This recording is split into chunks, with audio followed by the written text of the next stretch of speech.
পৌষ মাস শীতকাল পিঠে খাওয়ার উপযুক্ত। আর এই পৌষ মাসে হয় পৌষ সংক্রান্তি, তাই প্রত্যেক বছর বাঙালির ঘরে ঘরে এই পিঠে উৎসব হয়ে থাকে। নমস্কার বন্ধুরা, রিমি পুতুলের রান্নাঘরে সবাইকে স্বাগত। আমি আজকে বানাবো নারকেল পিঠে একদম ঘরোয়া পদ্ধতিতে। প্রথমে নারকেলটা আমি দা দিয়ে ভালো করে ছুলে পরিষ্কার করে নিলাম, তারপরে ফাটিয়ে নারকেলটা কুড়িয়ে নিলাম। নারকেলটা কুড়িয়ে নিয়ে তারপরে উনুনটা জ্বালিয়ে নেব।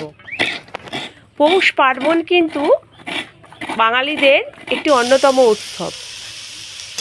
উনুনটা জ্বালিয়ে কড়াই বসিয়ে দিয়েছি, কড়াইতে নারকেল দিয়ে দিলাম, আর এর মধ্যে এখন দিয়ে দেব ভেলি গুড়। ভেলি গুড় দিয়ে নারকেলটা খুব ভালো করে নেড়ে চেড়ে নারকেলটা একটা কাই মেরে নেব। কাই মেরে নিয়ে তারপরে নারকেলটাকে নামিয়ে ঠান্ডা করে নেব। নারকেল থেকে একটা সুন্দর মিষ্টি গন্ধ বেরিয়েছে।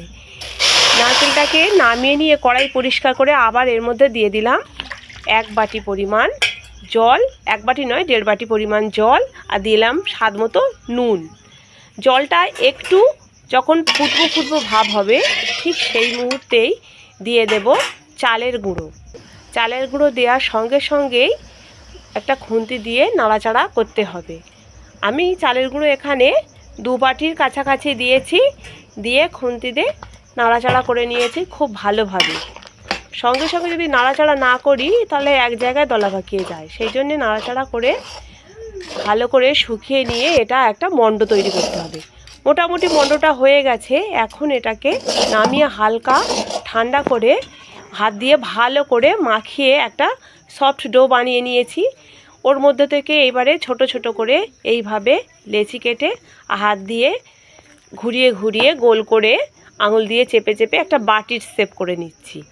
একদম ঠিক দেখতে বাটির শেপ হবে।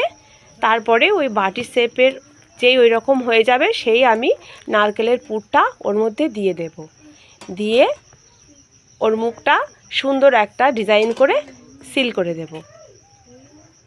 ঠিক এই রকমভাবেই সুন্দর ডিজাইন করে সিল করে দেব। আর এই একই রকমভাবে পুরো মণ্ডটা থেকে সব নারকেল পিঠেগুলো বানিয়ে নেব। খুব সুন্দর একটা ডিজাইন হয়ে গেছে।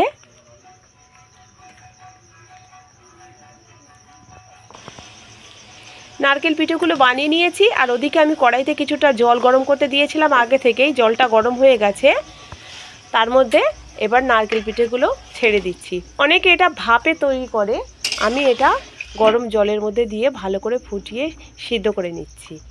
আমরা এইভাবেই খাই। এগুলো কিন্তু অনেক রকমভাবেই খাওয়া যায়। আবার এই পিঠেগুলোই যদি আমি দুধের মধ্যে সিদ্ধ করি তাহলে কিন্তু এটা পুলি পিঠে হয়ে যাবে। আমরা খাই এইভাবে। নারকেল পিঠেটা বেশ কিছুক্ষণ সিদ্ধ করে নেওয়ার পরে ভালো রকমভাবে সেদ্ধ হয়ে গেছে। এখন আমি একটা ঝাঁঝরি দিয়ে এইভাবে জল থেকে ছেঁকে তুলে নিয়ে নেব।